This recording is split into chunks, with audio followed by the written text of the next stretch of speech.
สถาบันค้นคว้าวิทยาศาสตร์การศึกษาร่วมกับมหาวิทยาลัยกิวลองเปิดการฝึกอบรมภาษาเวียดสุดที่1ปี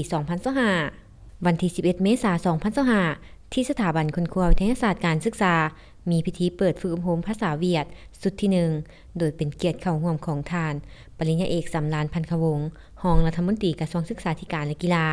ท่านปริญญาเอกนางศรีสุขวงศ์วิจิตรอดีตรองรัฐมนตรีกระทรวงศึกษาธิการและกีฬาและท่านรองศาสตราจารย์ปริญญาเอกเลืองมิงกืออธิการบดีมหาวิทยาลัยกิวลองสสเวียดนามพร้อมด้วยต่างหน้าสถานทูตเวียดนามประจำลาวห้องหัวหน้ากรมสถาบันศูนย์ผู้อำนวยการโรงเรียนแขนงพนักงานครูอาจารย์และนักศึกษาเข้าร่วมท่านนางมโนลีดงวันรองผู้อำนวยการสถาบันค้นคว้าวิทยาศาสตร์การศึกษาให้รู้ว่าศูนย์ภาษาเวียดได้สร้างตั้งขึ้นตามข้อตกลงร่วมมือระหว่างสถาบันค้นคว้าวิทยาศาสตร์การศึกษาสปป.ลาวและมหาวิทยาลัยกิวลองสสเวียดนามได้ลงนามร่วมกันวันที่22เดือนพฤศจิกายน2024และตามแจ้งการฉบับเลขที่1690ลงวันที่17ธันวาคม2024ศูนย์ภาษาเวียดได้เริ่มรับนักศึกษาอย่างเป็นทางการในวันที่15เดือนกุมภาพันธ์2025ปัจจุบันศูนย์ฝึกอบรมภาษาเวียดมีพนักงานประจำการ2ท่านพนักงานช่วย4ท่านอาจารย์3ท่านมีนักศึกษา51คนแบ่งเป็น5ห้องในนั้นมีระดับพื้นฐาน4ห้องและห้องยกระดับ1ห้องในการจัดการเรียนการสอนแม้นรวมมีภาคเช้าภาคบ่ายและภาคค่ำสอนแต่วันจันทร์ถึงวันอาทิตย์โดยนำใส่หลักสูตรและพื้นแบบเรียนของมหาวิทยาลัยวิทยาศาสตร์สังคมและมนุษยศาสตร์มหาวิทยาลัยแห่งชาติที่นครโฮจิมินห์สสเวียดนามซึ่งเป็นหลักสูตรแบบเรียนภาษาเวียดเหมาะสำหรับสอนคนต่างประเทศ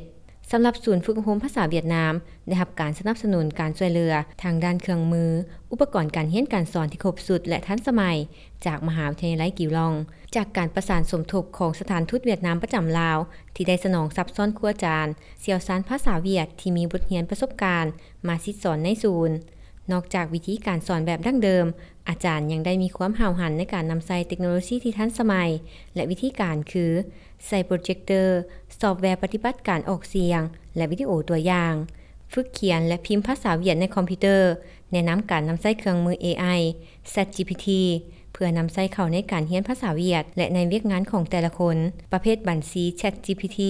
วิธีสร้างและแปลเนื้อในเอกสารด้วยหลายภาษาเปลี่ยนเนื้อในไฟล์รูปเป็นเอกสารและสร้างบทรายงานตามไฟล์ตัวอย่างย้อนแนวนั้นผู้เรียนบ่เพียงแต่ได้รับเอาความรู้อย่างว่องไวเท่านั้นแต่ยังมีความกระตือรือร้นอยากรู้อยากเรียนและมีความก้าวหน้าในการเรียนอย่างชัดแจ้งที่สำคัญใน4ทักษะคือฟังเว้าอ่านเขียนได้ดีและได้รับใบยั่งยืนอีกด้วย